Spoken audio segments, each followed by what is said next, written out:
Tim's News Explosion. Tim's News Explosion. Tim's News Explosion.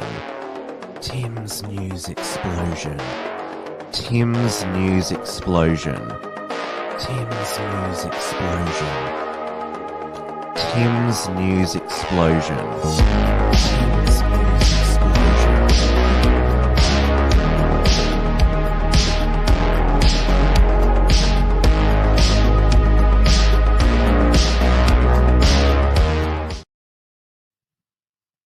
Hello, everyone, and welcome to another week of Tim's News Explosion. During these news blasts, I untwist the established news narrative of the week in a fast-paced 30-minute digest. Every Monday evening, we are live on the Wilmsfront YouTube and DLive channels. Hello to everyone in the live chat, so you can interact more directly with me through the entropy link that I've put in the live chats, where you can ask a question or also send through a super chat as well. It is Monday, the 12th of July, 2021. It is 8:30 p.m. here in Melbourne, Victoria, where I know I comment every week about how cold the winter is down here. This past weekend was no exception, but added to it was heavy fog and mist, which was very eerie. I'm not sure if you've seen the movie The Mist, based on Stephen King's one of his stories. It's where out of the mist all these gross monsters come and grab humans and basically drag them in and eat them. So given what's happening around the world, I wouldn't put it past the Mist doing that. It was sunny this morning. The sun was out, but as I go to where right now, it's bucketing down with rain, and the 7-day forecast is rain, rain, and more rain. Australians at the moment sure needed something to cheer about this weekend, and Ash Barty delivered winning Wimbledon, becoming the first Australian ladies singles tennis winner since Evonne Goolagong, who won first in 1971 and 1980. The other, of course, Australian ladies singles winner who won it 3 times was Margaret. She was in attendance at Wimbledon over in London there, got one of those travel exemptions, but good for her, and good on the Wimbledon tournament for honouring Margaret with a seat at centre court for the final, because she's basically been not even welcome at the arena named after her in Melbourne, Margaret Court Arena. She doesn't bother to go to the Australian Open anymore. Now, Ash Barty, going back to the star of Australia, she is a player who's full of grace and humility, such a contrast to the Australian tennis brats we've seen over the years. The cultural left have tried to latch on to the fact that Barty is part Aboriginal, but Barty, she has had no time for the identity or victim politics. I mean, she's half white as well. She is proudly Australian, and certainly, as I said, she is certainly a breath of fresh air, and we hope that this is many more of wins to come, because Australians love a winner, and, well, they certainly don't like losers. And especially, remember the slogan is go woke, go broke. Sorry, I better stop speaking, have a drink of water. There's a couple of super chats here. First is from Senator Slayer for $3 All that practice throwing spears played off for Barty. Senator Slayer, do you know how tennis is played? It's played with a racket. Now, Ash Barty, she reigns from Ipswich in Queensland, and the Queensland Police, they put out an alert on Saturday night for people said, don't be a Barty party pooper tonight. Keep the racket to a minimum so the neighbours don't give you a serve. Well, at least they could celebrate in Brisbane. They were free to do so. We have another super chat from Anita B.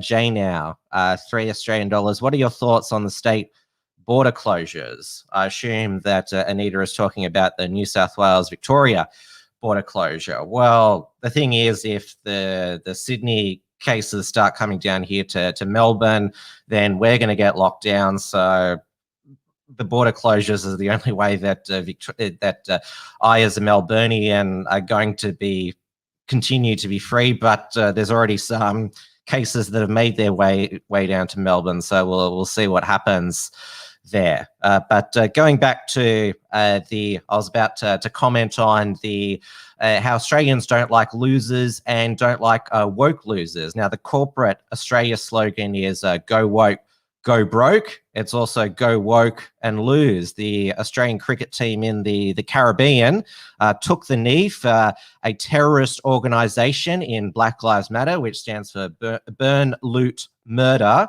and they lost. Well, maybe they're trying to still make up for the ball tampering many years back, but yeah, it just looked like pathetic cucked wankers there.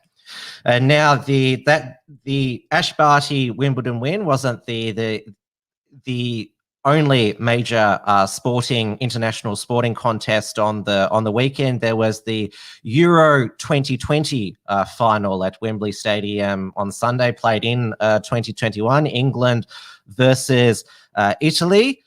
England haven't won a international piece of silverware since 1966. It didn't come home to England, but it is going to Rome. Italy winning on penalties. Now, a lot of people were upset with 7 News. Their reporting on racial profiling of the English penalty misses. The fact that the 3 English players who happened to miss were black. I'm not sure what they were trying to imply there, given that France won the 2018 World Cup with a lot of black players who were there celebrating with their President Macron there. Now, apparently headlines such as this it's led to a surge of racism against the 3 black penalty takers, which of course is just awful.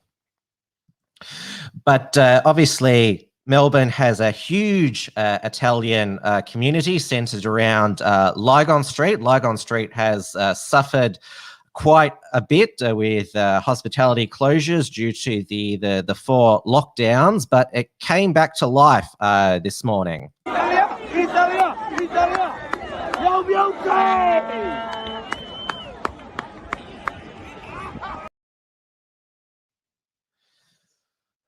So that was down in Little Italy in Melbourne. Now, Victoria Police said they had to arrest 5 people for flares there, but the acting Deputy Commissioner, Mick Granger, said crowds were mostly very happy, but a small handful of people did the wrong thing.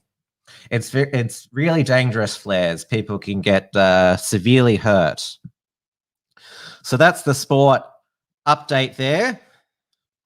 I noticed a comment there from Captain Cook, didn't finish the job 51, who said NAIDOC week sucks. Yes, we survived another NAIDOC week. I'm sure that the Aboriginal industry, they would have liked to have NAIDOC week continue for another week with Ash Barty's win, but she has made it clear she wants nothing to do with them.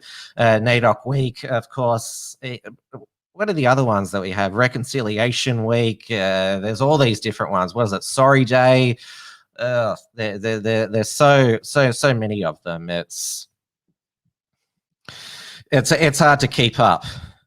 Now, also, a person who's come to Melbourne is vegan activist Tash Peterson. Now, she has migrated over to Melbourne from Perth. Now, Tash Peterson, she has been banned from every licensed venue in Western Australia. That's an incredible feet there. So she's clearly been run out of Perth and hopes that she'll get more traction, popularity in Melbourne, given that we don't punish, well, our court system doesn't punish vegans for their various stunts, blocking traffic. She decided to visit a KFC, one of her first outings in Melbourne, and let's have a look at how she carried on.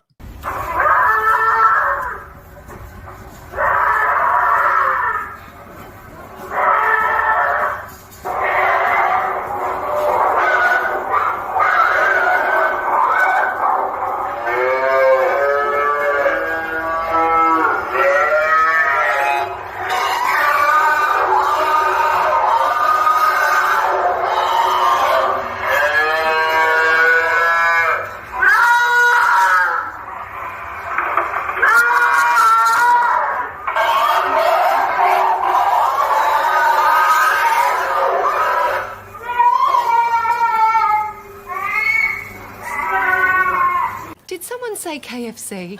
Mate, do you want a bite? I answered your question, didn't I? I said no. At the end there was some TikTokers who decided to eat KFC at this was an earlier vegan protest. I'm not sure if it was in Sydney and Melbourne there, but yes, I couldn't tell whether those groans that you heard when Tash Peterson entered the KFC there was the animals that she was playing, or maybe that was just her groaning there. But yeah, certainly the reason why I included the iconic "Did someone say KFC" ad in there, because, well, if somebody decides to make a scene in the KFC, well, it makes you feel hungry for KFC, and that's one of the most ingenious advertising slogans I think of the past 5 years. So that well, actually, we're not done with the vegan update or the fast food update. I should say, because McDonald's has decided to axe their McVeggie burger.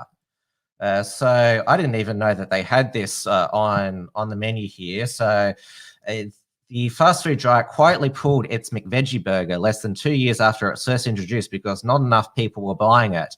The McVeggie burger was removed from menus last month in response to changes in customer demand. However, the burger chain reassured customers with dietary requirements they are still able to order at Macca's. Yeah, I'm sure that vegetarians and vegans, they're always frequenting McDonald's there.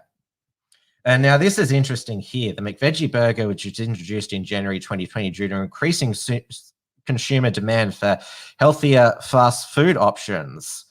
But if you go further down here, the burger's not strictly vegetarian due to its cooking procedure amongst meat items, meaning those who didn't eat meat were unable to eat the veggie items. Yeah, no wonder nobody bought it, because yeah, no person who goes to McDonald's for the burgers is gonna buy one which is plant-based. And vegetarians and vegans are very, like, they take their lifestyle seriously, and if it's cooked in oil which contains meat, they ain't going to touch it there.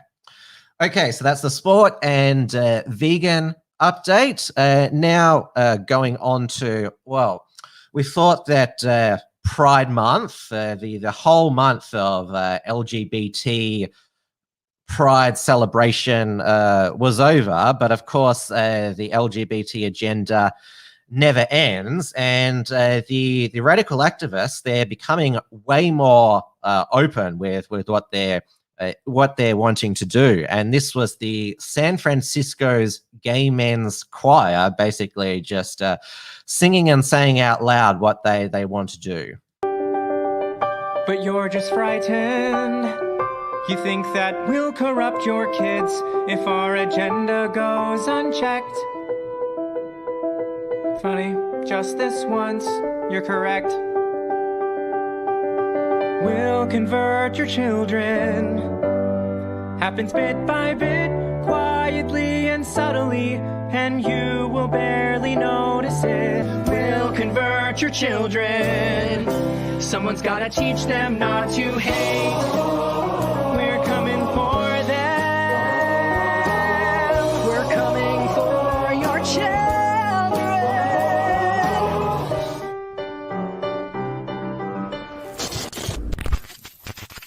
Bravo 6. Going dark.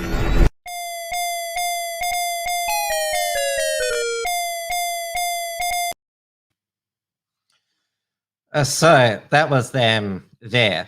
With now, because they received such backlash there for saying we're coming for your children, they tried to. This is from the Gateway pundit. Tried to say that it was just a joke, that they were it was a troll to basically parrot what conservatives have been saying about them for years. But now they're trying to pull down the video from all social platforms, but it's there for everyone to see. The internet is forever there.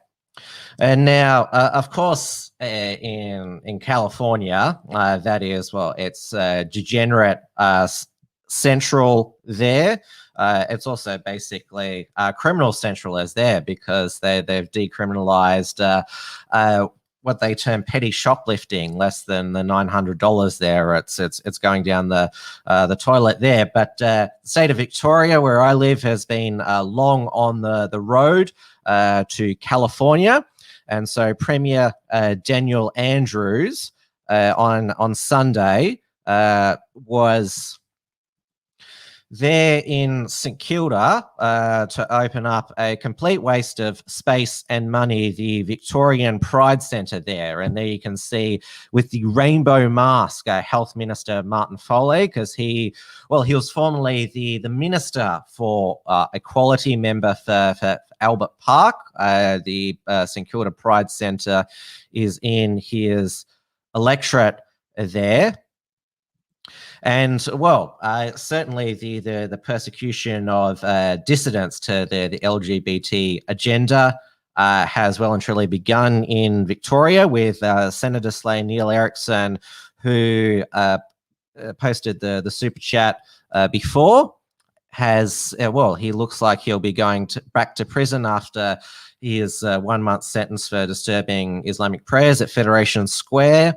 As in May 2019, he disturbed a gay church. Look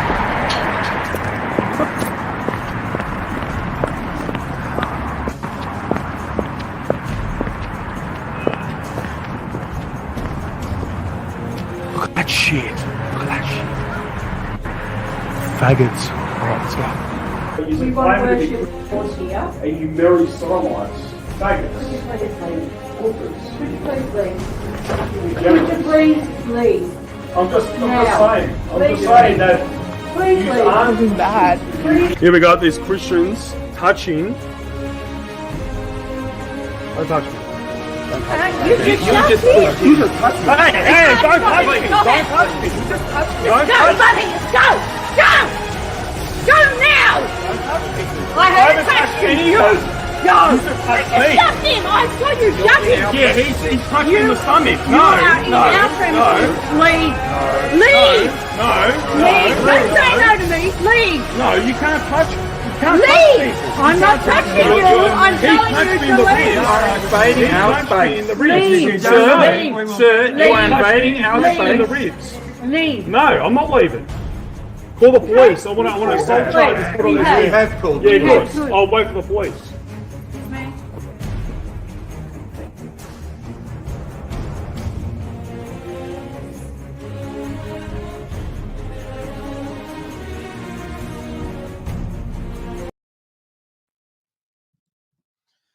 So we will see. I think, correct me if I'm wrong, Neil's trial is July 28 at the end of the month. So my bet is they'll find some way to find him guilty and send him back to prison.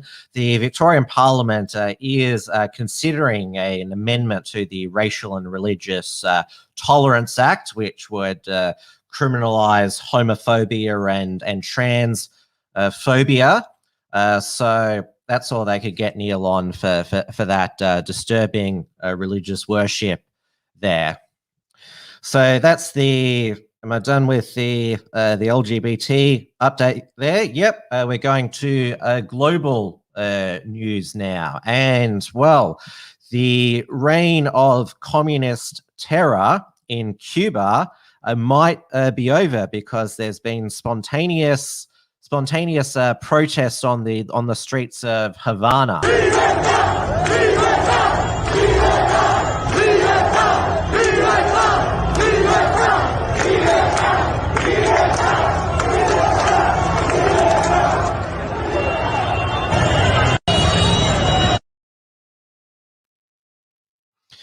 And this is a report from the Daily Wire that the communist Cuban regime is doing all it can to crack down on the protesters, to suspend some of the internet coverage there. Now, the Biden administration, they haven't really said much about this spontaneous development. In my opinion, it's best that they don't, because they don't want to be seen as the US interfering in Cuba again. They'd much prefer, both Democrats and Republicans want the communist Cuban Castro regime to fall, but they obviously can't be seen in having a hand in it. But let's hope that it finally happened now. Was it Senator Slay who said, "I wouldn't have shown that video, you'll cop a strike"? Oh, well, we'll see. I mean, the video is still, it's even though the original, I'm not sure if the original version is still up, but it's been replicated all throughout YouTube there as well. But yes, viva the freedom revolution in Cuba, a proper revolution there, because it's a country that's suffered for so long. Another Caribbean nation that is suffering, that has been shocked, is the assassination of the president of Haiti. This news.com.au article, which is a Murdoch article, interesting comments about the 5 world leaders targeted in assassination. World leaders are dropping like flies. The world has been rocked by the death of Hawaiian President Jovenel Moise, who was riddled with 12 bullets. So Mr. Moise is the 5th leader of a third world country that experienced an attempt against his life, and the 2nd to be successfully murdered. In April, Chad President Idris Deby was attacked by rebel forces and died of kidney and shrapnel wounds. Maldives president, they attempted to bomb and kill him. Just a month before that, gunmen unsuccessfully attacked the former head of Uganda's military, while Colombia's president had shots fired in his helicopter, attempting to take it down. Now, nobody really knows what's happened to the Haitian president. So 4 of his attackers were killed. Another 6 were arrested, with one of them believed to be a US citizen, while another is a Haiti American. So there was a 28-member hit squad, mostly from Colombia and the US. That is very interesting here. Now, there's been a lot of theories about why the Haitian president was targeted, and this tweet has gone viral from, I don't know who this person, Carmine Sebi, is. 3 nations who said no to the COVID vaccine: Haiti, Tanzania, Burma. What else do all 3 have in common? Their presidents are now all dead. Not saying it's related, but a heck of a coincidence. Again, I'm vaccinated. So yeah, it's basically saying, make of it what you will. Now, I know that a lot in my audience don't like me to discuss the current COVID situation in Australia, which is centred in Greater Sydney, but I'm just going to provide a brief summary of the situation in Sydney with an update on the restrictions. So you must sacrifice your firstborn to the gods. Limit of 0.75 visitors to the household. No breathing between the times of 10 a.m. and 3 p.m. When standing outside, do so with one leg up. And if you're of Middle Eastern descent, you'll be automatically fined 42 demerit points. The current exposure sites are everywhere, all right. Just assume it's fucking everywhere. And now the penalties for breaching COVID restrictions in New South Wales. There was a video put together, which I'll just play now. Every time you leave your home, you right to jail. You exercise, jail. Carpool, jail. Browsing, also jail. And if I leave the house to go shopping, believe it or not, jail right away. Leave your home, right to jail right away. The basic message is they put you in jail right away. No trial, no nothing. And I appreciate it's a concerning time for all of us. Because of jail.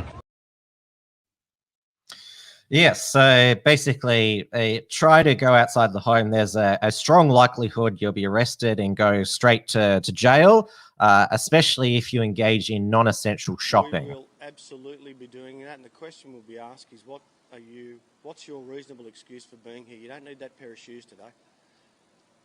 They need a reasonable excuse to be out there, and people need to ask themselves the question, do I need to do it? And most often the answer can be no.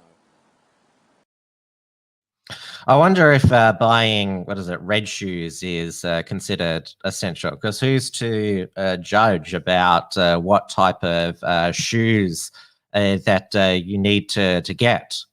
So yes, very messy situation in Sydney there, and looks like it's only going to get worse. And now Joe Biden, the US, they've vaxxed a lot of people, but not enough. And so this is the next phase of Biden's plan. A special focus on 5 ways to make gains in getting those of you who are unvaccinated vaccinated.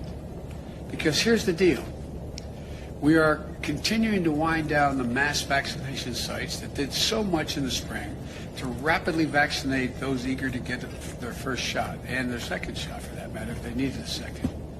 Now we need to go to community by community, neighborhood by neighborhood, and oftentimes door to door, literally knocking on doors, to get help to the remaining people protected from the virus.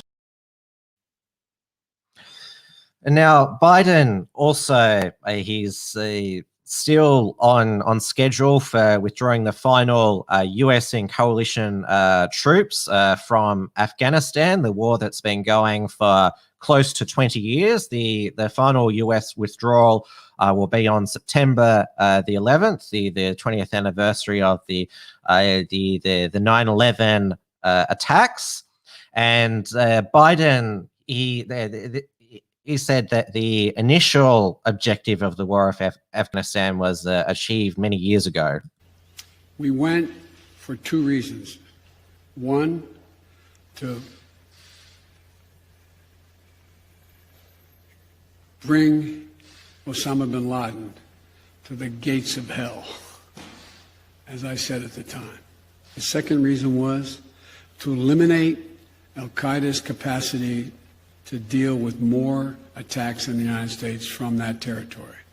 We accomplished both of those objectives. You saw Biden pause there for a number of seconds there before he said Osama bin Laden. Now, many people thought that he'd forgotten the name of Osama bin Laden, but maybe he was just making sure he didn't say Obama bin Laden, because before Obama was elected president of the United States, everyone got Osama and Obama confused. So it's probably thinking to themselves, don't say Obama, don't say Obama, Osama. So that's what I think, that why he paused for a moment there. Now the neocons in Australia, they've basically said that the US and the coalition giving up since the Taliban will take over means that our troops, SAS soldiers, will have died in vain. Yes, that's sadly the truth. They have died in vain, as did all of those coalition troops who died during the Vietnam War. I mean, the Viet Cong just took over anyway after the US and Australia and other nations left, and the same will happen with the Taliban. Though John Howard, who was the Prime Minister who sent us into war in Afghanistan, says we have a moral obligation to help the Afghan interpreters who helped our troops nation build in Afghanistan.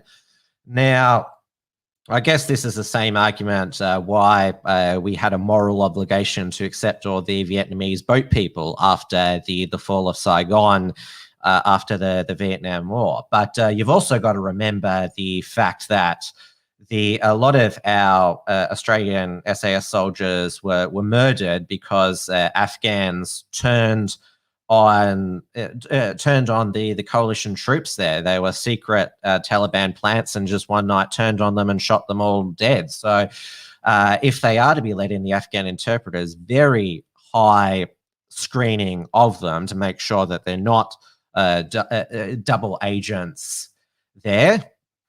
And now Peter Dutton, who's the new Defence Minister, he's confirmed that Australian troops have officially withdrawn, and he wants he wants like an Afghan Veterans Recognition Day, which, of course, being a libertarian, anti-globalist, I don't support neocon, nation-building, globalist wars, but I certainly have the deepest respect for those who, well, when signing up to the military, putting themselves on the front line, basically having no choice about where they're sent. Those who have died, those still suffering from post-traumatic stress disorder. There's also those lost to suicide as well. That's why it is great that the Morrison government finally finalised the terms of reference to the Royal Commission into veterans' suicide, and a lot of it has to go to, well, the lobbying efforts of the founder of Voice of a Veteran, Heston Russell. You would have seen him pop up in many different press conferences outside Canberra, on various shows, and with the veterans out on the Parliament lawns. As you can see, like Heston, he's like the biggest, he's one of the chattest looking guys you'll ever see there, and he is blunt. He calls bullshit when he sees it, and obviously there's a lot of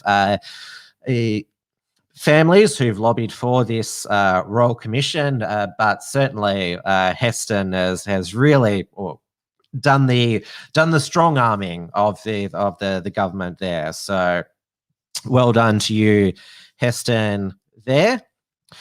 Now, there was another CPAC conference, Conservative Political Action Conference. There was one earlier this year in Florida, which is one of the free states there. There's a second one this year in Texas there. Donald Trump was invited to give a speech. This was the week after he announced that he was suing Facebook for deplatforming him.